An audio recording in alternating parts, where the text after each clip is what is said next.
Welcome back for another edition of the AFL North Coast Footy Show. I'm Matt Crawley. This is PT. Last week of home and away games for both juniors and seniors. So we're going to talk a little bit about the minor premiers that have been already decided and those that might still be up for grabs.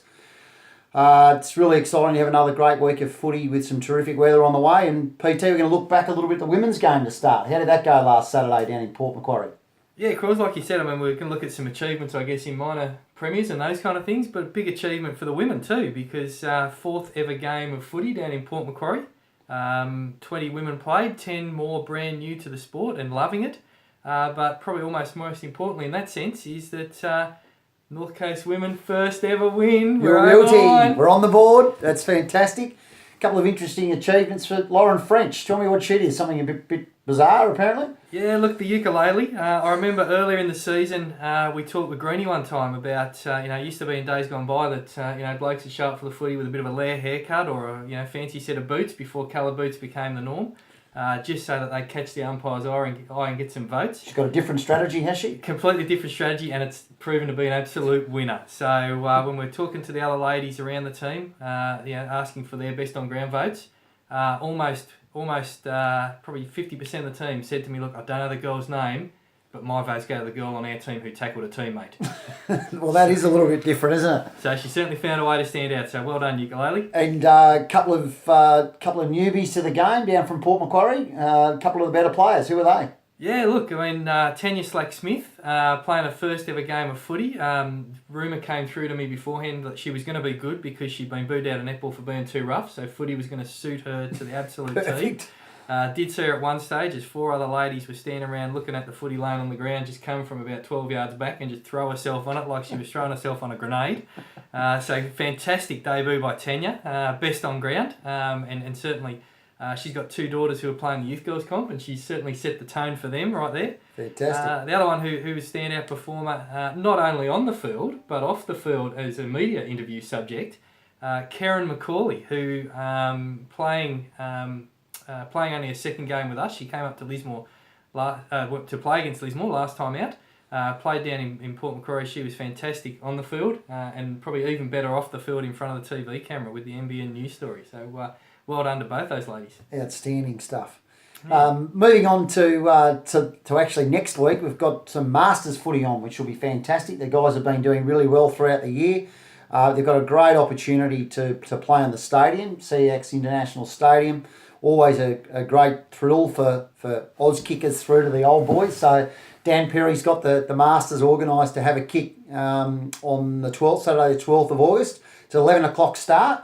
No resis on that day, so it'll be followed by the under-18s and also the senior first semi-finals, which will be exciting. But a great opportunity for pretty much anyone over the age of 30. Any of those resis players that might want an extra kick can come along.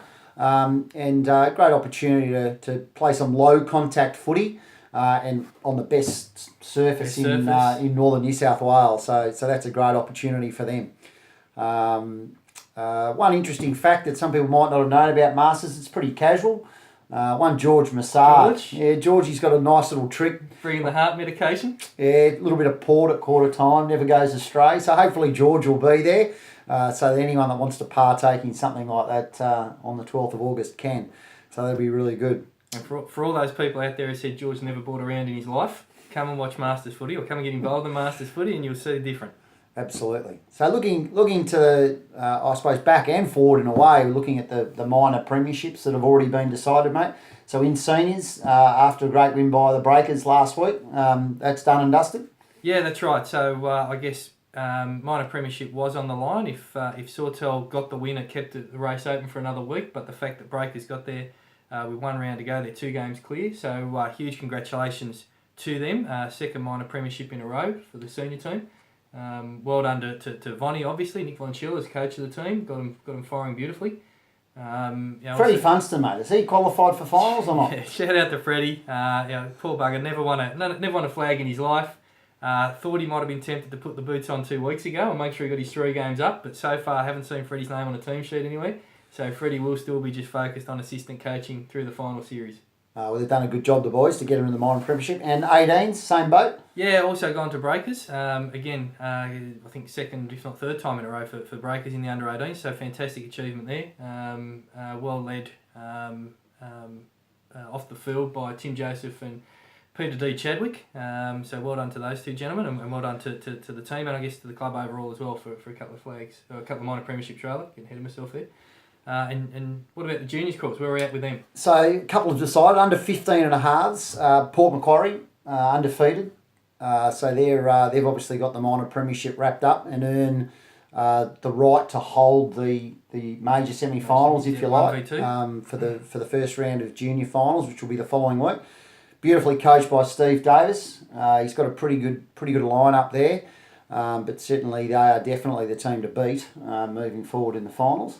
I have heard a whisper that if they win the flag, that Steve is going to grow a man bun to join in with half the team. So wow, pretty much the only team I've ever seen where half the players before they start have their mum putting their hair up in a bun for them. So that's a bit different.